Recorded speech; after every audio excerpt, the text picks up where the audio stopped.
பயணம் உனக்கென வேண்டும் உணர்ந்திடு தம்பி, உனக்கென வேண்டும் உணர்ந்திடு தம்பி.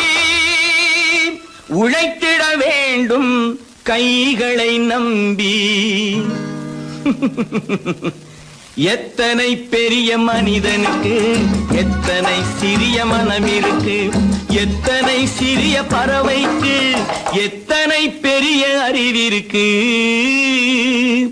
எத்தனை பெரிய மனிதனுக்கு எத்தனை சிறிய மனம் இருக்கு.